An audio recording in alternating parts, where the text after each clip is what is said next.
नमस्कार साथियों, आप देख रहे हैं बिहार समाचार, जहां आपको मिलती है बिहार की दिन भर की ताजा और बड़ी खबरें। आज की पहली खबर, एग्जिट पोल में फिर से एनडीए की सरकार, सीएम नीतीश मुख्यमंत्री बनते ही करेंगे बड़ी घोषणा। बिहार विधानसभा चुनाव के बाद आए एग्जिट पोल में एनडीए की सत्ता में वापसी दिख रही है। एग्जिट पोल के अनुसार एनडीए को 130 से 167 सीटें मिल सकती हैं। 7 एजेंसियों के पोल ऑफ पोल्स के अनुसार नीतीश कुमार के नेतृत्व वाली एनडीए सरकार फिर बनेगी। पोल में 243 सीटों में एनडीए को 154 सीटें मिलने का दावा किया जा रहा है। महागठबंधन को 82 सीटों पर सिमटता बताया जा रहा है। भाजपा को सबसे ज्यादा 74 सीटें मिलने का दावा है। जनसुराज को ज्यादातर एग्जिट पोल ने 0 सीट दी है। रिजल्ट से पहले मंदिर, मजार और गुरुद्वारे में नीतीश बुधवार को CM Nitish Kumar routine checkup के लिए मेदांता पहुंचे। उसके बाद पटना के महावीर मंदिर गए और पूजा अर्चना की। मुख्यमंत्री हाईकोर्ट स्थित मजार भी गए। इस दौरान उनके सिर पर हरा साफा भी था। मुख्यमंत्री इसके बाद पटना सिटी स्थित गुरुद्वार पहुंचे। 14 नवंबर को बिहार विधानसभा चुनाव का रिजल्ट आना है। उससे पहले बीजेपी कार्यकर्ता जश्न की तैयारी में जुट गए हैं। पटना में बीजेपी कार्यकर्ता 501 किलो लड्डू तैयार करने में जुटे हैं। बीजेपी नेता कल्लू ने बताया कि एनडीए की जीत तय है। बाहुबली अनंत सिंह का कॉन्फिडेंस हाई। रिजल्ट से पहले महाभोज बिहार विधानसभा चुनाव का रिजल्ट 14 नवंबर को आएगा, लेकिन मोकामा विधानसभा सीट से जेडीयू प्रत्याशी और बाहुबली अनंत सिंह के समर्थकों अभी से जश्न के मूड में है। सभी ने ये मान लिया है कि 14 नवंबर को अनंत सिंह की जीत पक्की है। इसलिए बिना रिजल्ट आए ही अनंत सिंह के पटना के मॉल रोड वाले आवास पर बड़े पैमाने पर भोज और जश्न की तैयारी हो रही। इसके लिए अनंत सिंह ने सभी को निमंत्रण भेज दिया है। 23,000 स्क्वायर फीट के क्षेत्र में टेंट पंडाल लग रहा है। भोज में 50,000 लोगों को खिलाने पिलाने के लिए व्यवस्था की जा रही है। बगहा में 15,000 लोगों ने नहीं डाला वोट। पश्चिम चंपारण जिला के बगहा के दोना पंचायत के 15,000 लोगों ने वोट नहीं डाला। जिला मुख्यालय बेतिया से 115 किलोमीटर और रामनगर से 60 किलोमीटर दूर स्थित इस पंचायत के लोग सड़क, मोबाइल नेटवर्क और बिजली जैसी सुविधाओं के लिए तरस रहे हैं। इनकी मांग को लेकर वोटिंग का बहिष्कार किया है। नालंदा के 25 पीएम श्री स्कूलों में मिड डे मील योजना। नालंदा जिले के 25 हाई स्कूलों को पीएम श्री योजना में शामिल किए जाने के बाद मध्याह्न भोजन योजना के सफल संचालन के लिए किचन डिवाइस बर्तन की खरीदारी की प्रक्रिया शुरू हो गई है। लेकिन 6 विद्यालयों के बैंक खाते अभी तक नहीं खुल सके हैं, जिससे योजना के पूर्ण क्रियान्वयन में बाधा उत्पन्न हो रही है। शैक्षणिक सत्र 2025 से 26 से इन पीएम श्री स्कूलों में कक्षा 6ठी से 12वीं तक की पढ़ाई शुरू की गई है। विभागीय प्रावधान के अनुसार कक्षा 6ठी से 8वीं तक के बच्चों के लिए नियमित रूप से मध्याह्न भोजन उपलब्ध कराया जाना है। इसके लिए विभाग ने किचन डिवाइस की खरीदारी हेतु राशि भेजने की तैयारी शुरू कर दी है। विधानसभा चुनाव के बाद नगर निगम में होगी खींचतान। विधानसभा चुनाव के बाद नगर निगम में स्थायी समिति के सदस्यों के चयन की सरगर्मी तेज होगी। राज्य भर के नगर निकायों में स्थायी समिति के सदस्यों के चयन की नई व्यवस्था लागू हो गई है। विधानसभा चुनाव के चलते अभी माहौल शांत है। रिजल्ट आने और सरकार बनने के बाद राज्य भर के नगर निकायों में सरगर्मी तेज हो जाएगी। खासकर सबकी निगाहें पटना के राजनीतिक माहौल और बदले हुए समीकरण पर होंगी। स्थायी समिति के सदस्यों का चयन पार्षदों के गुप्त मतदान से होगा। अभी तक महापौर, मुख्य पार्षद या अध्यक्ष द्वारा मनोनीत करने की व्यवस्था रही है, लेकिन अब इस प्रक्रिया को पूरी तरह से बदल दिया गया है। नालंदा में मतगणना की उल्टी गिनती शुरू। नालंदा जिले की 7 विधानसभा सीटों पर चुनाव लड़ चुके कैंडिडेट्स की किस्मत का फैसला 14 नवंबर को हो जाएगा। शुक्रवार सुबह 8 बजे से शुरू होने वाली मतगणना के साथ ही यह साफ हो जाएगा कि किस दल और किस प्रत्याशी के सिर पर विजय का ताज सजेगा। फिलहाल राजनीतिक गलियारों से लेकर आम लोगों के बीच अटकलों का दौर जारी है। बिहार में 4 दिसंबर के बाद बढ़ेगी ठंड। नवंबर का महीना आते ही बिहार में हल्की सर्दी बढ़ने लगी है। सुबह सुबह हल्की धुंध और ओस के साथ ठंड की शुरुआत हो चुकी है, जबकि दिन के समय सूरज की गर्मी अभी भी लोगों को परेशान कर रही है। मौसम विभाग के अनुसार पूरे नवंबर महीने में सुबह और शाम हल्की ठंड का अनुभव होगा, लेकिन दिन में तापमान अपेक्षाकृत अधिक रहेगा। सर्दियों की शुरुआत हल्की ठंड के साथ हो चुकी है। 14 नवंबर को बिहार में सबसे पहले किस सीट का परिणाम आएगा? बिहार विधानसभा चुनाव 2025 के लिए दोनों चरणों का मतदान होने के बाद अब सभी की निगाहें स्ट्रांग रूम पर हैं। हर जिले के स्ट्रांग रूम में इलेक्ट्रॉनिक वोटिंग मशीन सुरक्षा बलों की निगरानी में है। 14 नवंबर को मतगणना के लिए स्ट्रांग रूम में प्रत्याशी प्रतिनिधि पहुंचेंगे और उनके सामने काउंटिंग से जुड़े पदाधिकारी ईवीएम की सील खोलकर गणना शुरू करेंगे। बिहार चुनाव के एग्जिट पोल में उम्मीद के अनुसार लगभग सभी ने राष्ट्रीय जनतांत्रिक गठबंधन सरकार की वापसी के संकेत दिए हैं, लेकिन फैसला तो 14 नवंबर को ही सामने आएगा। 14 नवंबर को बिहार में सबसे पहले किसका परिणाम सामने आ सकता है और पटना में किस सीट पर जीत हार का फैसला पहले होगा? वैशाली जिले में एक दर्दनाक हादसे में गंगा नदी में एक नाव डूब गई। इस नाव पर 4 लोग सवार थे, जिनमें से एक व्यक्ति को सुरक्षित बाहर निकाल लिया गया है, जबकि 3 अन्य अब भी लापता हैं। यह हादसा बिधुपुर थाना क्षेत्र के जिम्मेदारी गंगा घाट के पास मंगलवार देर रात करीब 10 बजे हुआ। लापता लोगों में देसरी थाना क्षेत्र के नया गांव पश्चिमी निवासी 30 वर्षीय शंभू कुमार शामिल हैं। वे अपने दोस्त राजकुमार के ससुराल मोहनपुर डियर से लौट रहे थे। कांग्रेस राजद का दावा गलत साबित होंगे। एग्जिट पोल बिहार विधानसभा चुनाव 2025 के एग्जिट पोल आने के बाद सियासी बयानबाजी तेज हो गई है। जहां भाजपा और एनडीए नेताओं ने इन नतीजों को अपनी जीत का संकेत बताया, वहीं कांग्रेस और राजद नेताओं ने एग्जिट पोल को महज अटकल बताते हुए भरोसा जताया है कि असली नतीजे 14 नवंबर को महागठबंधन के पक्ष में आएंगे। रेलवे ने उठाया बड़ा कदम, अब आपकी हर शिकायत और सुझाव पर होगा यात्री सेवा का विस्तार। भारतीय रेलवे ने यात्री सुविधाओं को बेहतर बनाने के लिए एक महत्वपूर्ण पहल शुरू की है। अब रेलवे स्टेशनों पर यात्रियों की इच्छा और सुझावों के आधार पर सुविधाओं का विस्तार किया जाएगा। इस प्रक्रिया की शुरुआत पटना जंक्शन रेलवे स्टेशन से हो चुकी है। योजना के तहत दानापुर रेल मंडल के सभी प्रमुख स्टेशनों पर यात्रियों से फीडबैक लिया जाएगा। आपका सुझाव सीधे रेलवे बोर्ड तक भेजे जाएंगे, ताकि यात्रियों की वास्तविक जरूरतों के अनुसार रेलवे की सुविधाओं और सेवाओं को विकसित किया जा सके। जाने आप कैसे दे सकते हैं अपने सुझाव और इस नई योजना का क्या होगा असर। बिहार के छात्रों को देश विदेश में मिलेगी नौकरी। बिहार के आईटीआई छात्रों को देश विदेश में नौकरी दिलाने के लिए दूसरे राज्यों में ट्रेनिंग की व्यवस्था की गई है। जानकारी के अनुसार विभागीय समीक्षा में यह बात सामने आई थी कि छात्रों को पास होने के बाद उन्हें प्लेसमेंट में परेशानी होती है और उन्हें अच्छी नौकरी नहीं मिल पाती है। छात्रों की परेशानी को दूर करने के लिए राज्य में कई सेल का गठन पहले ही किया गया है। आईटीआई छात्रों की मांग देश विदेश में है और इसी मांग को ध्यान में रखते हुए राज्य सरकार के निर्देश पर यह निर्णय लिया गया है। इस संबंध में विभागीय सचिव ने दूसरे राज्यों में जाकर छात्रों को ट्रेनिंग दिलाने के लिए अपील की है। लिखकर रख लो 14 नवंबर को महागठबंधन सरकार आ रही तेजस्वी यादव प्रेस कॉन्फ्रेंस की। उन्होंने कहा, चुनाव का मतदान खत्म हो चुका है। 2 चरण में ये चुनाव हुआ। हम सबसे पहले महागठबंधन के सभी नेताओं को, सारे कार्यकर्ताओं को और सभी बिहार की जनता को दिल से धन्यवाद देना चाहते हैं कि इस लोकतंत्र के पर्व में बिहार की जनता ने बढ़ चढ़कर मतदान किया है। चुनाव खत्म होने के बाद सभी लोगों से हमने जो प्रतिक्रिया ली, जो हमें सूचना मिली, वे बेहद सकारात्मक है। 1995 से भी बेहतर प्रतिक्रिया हमें देखने को मिली है। सभी लोगों ने भारी मतदान करके इस सरकार के खिलाफ वोट किया है और इस बार बदलाव होने जा रहा है। कहीं भी कोई गुंजाइश नहीं रह गई है। चुनाव आते ही सड़कों का शिलान्यास किया। आनन फानन में जगह जगह शिलापट्ट लगाए। शहर के वार्डों की सड़कें 3 साल से जर्जर हैं। विधानसभा चुनाव की घोषणा होने से ठीक पहले आनन फानन में नेताओं ने सड़कों के शिलान्यास और भूमि पूजन की लड़ी लगा दी। शहर भर में करीब 142 करोड़ की लागत वाली योजनाओं का शिलान्यास किया गया। नेताओं ने अपने नाम का शिलापट्ट लगा दिया। बांकीपुर विधानसभा क्षेत्र में ही 80 करोड़ की लागत से कई सड़क का शिलान्यास किया गया।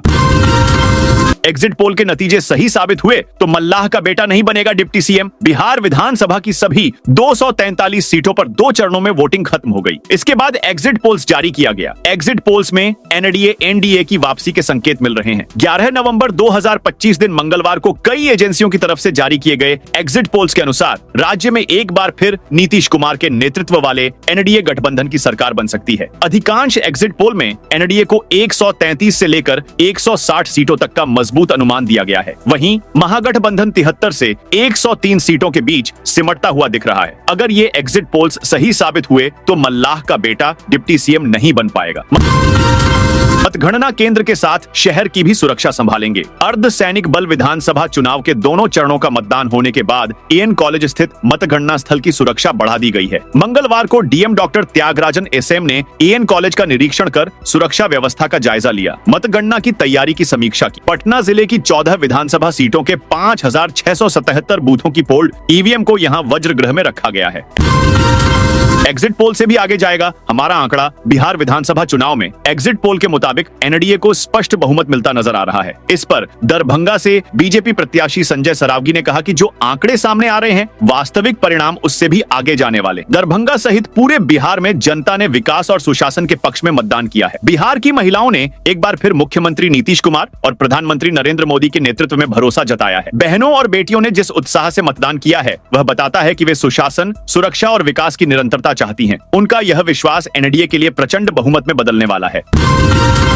सहरसा से आनंद विहार के लिए चलेगी स्पेशल ट्रेन। यात्रियों की बढ़ती भीड़ और यात्रा दबाव को देखते हुए पूर्व मध्य रेलवे समस्तीपुर मंडल ने एक स्पेशल ट्रेन चलाने की घोषणा की है। ट्रेन सहरसा जंक्शन से 12 नवंबर 2025 को रात 8 बजे रवाना होगी और दिल्ली के आनंद विहार टर्मिनल तक जाएगी। इस ट्रेन के चलने से सहरसा सहित कोसी और सीमांचल क्षेत्रों से दिल्ली जाने वाले यात्रियों को बड़ी राहत मिलेगी। सीतामढ़ी में चुनाव परिणाम को लेकर सुरक्षा कड़ी। बिहार विधानसभा चुनाव के दूसरे चरण के मतदान के बीच सीतामढ़ी में सुरक्षा एजेंसियों ने सतर्कता बढ़ा दी। इसके साथ ही चुनाव परिणाम को लेकर सुरक्षा बढ़ा दी गई है। मंगलवार को सीतामढ़ी जंक्शन पर आरपीएफ और जीआरपी की संयुक्त टीम ने सघन जांच अभियान चलाया। स्टेशन परिसर में पहुंचने वाले हर यात्री और उनके सामान की गहन जांच की गई। सुरक्षा बलों ने प्लेटफॉर्म, वेटिंग हॉल, प्रवेश द्वार और फुट ओवरब्रिज के आसपास भी औचक जांच की। किसी भी संदिग्ध व्यक्ति को रोककर पूछताछ की जा रही है। अधिकारियों के अनुसार बाहरी राज्यों से आने वाली सभी ट्रेनों की तलाशी अनिवार्य रूप से ली जा रही है ताकि असामाजिक तत्वों की गतिविधियों पर अंकुश लगाया जा सके। बेगूसराय में 17 नवंबर को एक दिवसीय जॉब कैंप। बिहार सरकार के श्रम संसाधन विभाग की ओर से निजी क्षेत्र के कंपनियों में भी रोजगार दिलाने के लिए लगातार अभियान चलाया जा रहा है। इसी कड़ी 17 नवंबर को बेगूसराय में एक दिवसीय जॉब कैंप का आयोजन किया जा रहा है। यह जॉब कैंप पन्हास चौक के HEM ITI परिसर स्थित संयुक्त श्रम भवन में आयोजित होगा। निजी क्षेत्र की कंपनी में जॉब मिलेगा। कंपनी की ओर से 50 अभ्यर्थियों की नियुक्ति की जाएगी। मैट्रिक पास होना आवश्यक है। आयु सीमा 18 से 35 वर्ष निर्धारित की गई है। जॉब लोकेशन फारूक नगर गुरुग्राम होगा। सैलरी 14 से 19,000 रुपए तक दी जाएगी। अब प्रतिदिन शाम के 4 बजे तक ई शिक्षा कोष पर MDM का डाटा अपलोड नहीं करने पर कटेगी राशि। प्रधानमंत्री पोषण योजना की रिपोर्ट अपडेट करने को लेकर विभाग ने सख्त रुख अपनाया है। इसके तहत अब प्रतिदिन शाम 4 बजे से पहले मध्याह्न भोजन योजना की रिपोर्ट ई शिक्षा कोष पोर्टल पर दर्ज करनी होगी। इसको लेकर MDM निदेशालय ने सभी सरकारी स्कूलों को दिशा निर्देश जारी किया है, जिसमें प्रत्येक कार्य दिवस में दोपहर के बाद और शाम 4 बजे से पहले ई शिक्षा कोष पोर्टल पर मध्याह्न भोजन व संबंधित गतिविधियों की ऑनलाइन रिपोर्ट अनिवार्य रूप से दर्ज करने को कहा गया है।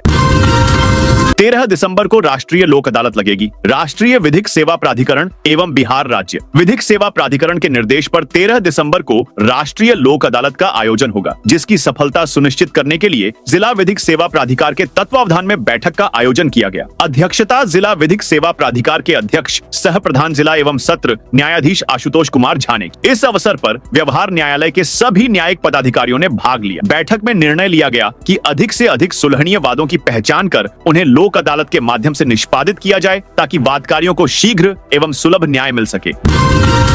बिहार की महिलाएं और युवा तय करेंगे एनडीए की जीत। बिहार विधानसभा चुनाव के दूसरे चरण के मतदान के बाद उप मुख्यमंत्री सम्राट चौधरी ने मतदाताओं के प्रति आभार व्यक्त किया। उन्होंने मीडिया सेंटर में प्रेस वार्ता कर कहा कि जनता ने इस बार एनडीए को अभूतपूर्व समर्थन दिया है। दूसरे चरण की वोटिंग से यह साफ हो गया है कि जनता का आशीर्वाद प्रधानमंत्री नरेंद्र मोदी और मुख्यमंत्री नीतीश कुमार के नेतृत्व वाले एनडीए गठबंधन के साथ है। मधुबनी जिले के नेपाल सीमा पर SSB हाई अलर्ट। बिहार विधानसभा चुनाव के दूसरे चरण और दिल्ली में हुए बम विस्फोट के मद्देनजर सशस्त्र सीमा बल की 48वीं बटालियन ने मधुबनी जिले में भारत नेपाल अंतर्राष्ट्रीय सीमा पर सुरक्षा व्यवस्था कड़ी कर दी है। 72 घंटे तक सीमा सील करने के बाद भी जवान पूरी तरह हाई अलर्ट पर हैं। मतदान प्रक्रिया को शांतिपूर्ण, निष्पक्ष और सुरक्षित बनाने के उद्देश्य से बल ने सीमा पार हर गतिविधि पर कड़ी निगरानी शुरू कर दी है। मंगलवार को मतदान के दौरान भी सीमा पर जवान पूरी तरह सतर्क देखे गए। जमुई में एनडीए और महागठबंधन में कड़ा मुकाबला। विकास बनाम परिवर्तन की लड़ाई में जमुई जिले की सभी 4 विधानसभा क्षेत्र में रिकॉर्ड तोड़ मतदान हुआ। 2020 के चुनाव में भी जमुई, झांझा और सिकंदरा विधानसभा क्षेत्र में एनडीए की जीत हुई थी। चकाई में विजय का ताज पहन सुमित परिणाम की घोषणा के साथ ही एनडीए के साथ हो लिए थे। इस बार भी मुकाबला चकाई, झांझा और सिकंदरा विधानसभा क्षेत्र में दिलचस्प है। जमुई विधानसभा क्षेत्र में शुरुआती दौर से ही श्रेयसी सिंह का पलड़ा भारी प्रतीत हो रहा था, जो मतदान के आखिरी समय तक कायम रह गया। वोट डालने के लिए रुके लोगों को लौटने में परेशानी। विधानसभा चुनाव में मतदान का हक निभाने के लिए अपने गृह जिले पहुंचे लोगों को अब वापस लौटने में भारी दिक्कतों का सामना करना पड़ रहा है। मतदान के बाद लौटने की कोशिश कर रहे यात्रियों को रेलवे टिकट कंफर्म नहीं मिल पा रही है, जिससे हजारों लोग विभिन्न स्टेशनों पर फंसे हुए हैं। चुनावी सप्ताह में बड़ी संख्या में प्रवासी मतदाता अपने गाँव घर लौटे थे। अब मतदान समाप्त होने के बाद अधिकांश लोग अपने कार्यस्थल दिल्ली, मुंबई, पंजाब, गुजरात जैसे राज्यों की ओर लौटना चाहते हैं, लेकिन इंडियन रेलवे में सीटें लगभग फुल हैं। कई ट्रेनों में वेटिंग लिस्ट 250 से ऊपर तक पहुंच गई है। परंपरा और आधुनिकता का संगम, गंगा तट पर फिर उमड़ी रौनक। एशिया का सबसे बड़ा पशु मेला कहलाने वाला सोनपुर मेला एक बार फिर अपनी रौनक पर है। गंगा और गंडक के संगम तट पर फैले इस ऐतिहासिक मेले में इन दिनों लोगों की भारी भीड़ उमड़ रही है। परंपरा, संस्कृति, आस्था और मनोरंजन का संगम बना यह मेला अब बिहार ही नहीं बल्कि पड़ोसी राज्यों के लोगों को भी अपनी ओर खींच रहा है। इस बार मेले की थीम लोक संस्कृति से लोक कल्याण तक रखी गई है, जहां एक ओर ग्रामीण कलाकार लोकगीत और झूमर की धुनों पर सबका मन मोह रहे हैं, वहीं दूसरी ओर आधुनिक झूले, इलेक्ट्रॉनिक खिलौने और स्ट्रीट फूड स्टॉल युवाओं को आकर्षित कर रहे हैं। मतगणना के दिन बदल जाएगी ट्रैफिक व्यवस्था। बिहार विधानसभा आम चुनाव की मतगणना को लेकर 14 नवंबर को बाजार समिति अहियापुर स्थित मतगणना स्थल में सुगम यातायात व्यवस्था संधारण के लिए route chart plan of parking निर्धारित की गई है। इसके तहत शुक्रवार को मतगणना स्थल बाजार समिति की ओर जाने वाले सभी प्रकार के भारी वाहनों का प्रवेश निषिद्ध रहेगा। बाजार समिति मतगणना स्थल के प्रवेश द्वार गेट नंबर 1 से सभी मतगणना पदाधिकारी एवं कर्मी प्रवेश करेंगे। बाजार समिति मतगणना स्थल के प्रवेश द्वार गेट नंबर 2 से सभी अभ्यर्थी, निर्वाचन अभिकर्ता व गणन अभिकर्ता प्रवेश करेंगे। मीडिया कर्मी बाजार समिति मतगणना स्थल के प्रवेश द्वार गेट नंबर 2 से प्रवेश करेंगे। 15 नवंबर से होगी धान की खरीद। नई सरकार से किसानों को राहत की उम्मीद हाल में आए चक्रवाती तूफान ने बक्सर जिले के किसानों की मुश्किलें बढ़ा दी हैं। खेतों में खड़ी धान की फसलों को व्यापक नुकसान पहुंचा है, जबकि कई क्षेत्रों में जल भराव से फसल की गुणवत्ता पर भी प्रतिकूल असर पड़ा है। लगातार वर्षा के कारण खेतों की मिट्टी अत्यधिक गीली हो गई है, जिससे धान की कटाई में असामान्य विलंब हो रहा है। आमतौर पर नवंबर के प्रारंभिक सप्ताह से धान कटाई शुरू हो जाती है, लेकिन 2 सप्ताह से अधिक समय बीत जाने के बावजूद जिले में कटाई कार्य प्रारंभ नहीं हो सका है। इस बीच 15 नवंबर से धान की सरकारी खरीद प्रक्रिया शुरू होने वाली है, जिसे लेकर किसान चिंतित तो हैं, लेकिन आगामी नई सरकार से राहत की उम्मीद भी बांधे हुए है। एक्टर धर्मेंद्र अस्पताल से डिस्चार्ज। एक्टर धर्मेंद्र को बुधवार सुबह मुंबई के ब्रीच कैंडी अस्पताल से डिस्चार्ज कर दिया गया। उनके परिवार ने फैसला किया है कि अब उनका इलाज घर पर ही किया जाएगा। यह जानकारी उनके डॉक्टर ने दी। मीडिया से बात करते हुए डॉक्टर प्रतीत समदानी ने बताया कि धर्मेंद्र पिछले कई हफ्तों से कभी अस्पताल में भर्ती हो रहे थे तो कभी घर लौट रहे थे। उन्हें सुबह करीब 7:30 अस्पताल से डिस्चार्ज किया गया। सोना 767 गिरकर 1,23,000 प्रति 10 ग्राम पर आया। सोने के दाम में आज यानी 12 नवंबर को गिरावट है। India Boolean and jewellers association के अनुसार 10 ग्राम सोना 767 रुपए गिरकर 1,23,362 रुपए पर आ गया है। इससे पहले सोने की कीमत 1,24,129 रुपए प्रति 10 ग्राम थी। वहीं चांदी 286 रुपए प्रति 10 ग्राम थी। रुपए बढ़कर 1,55,046 रुपए प्रति किलोग्राम पहुंच गई है। तो दोस्तों, यह थी आज बिहार की दिन भर की ताजा और बड़ी खबरें। अब कल मिलते हैं नई खबरों के साथ।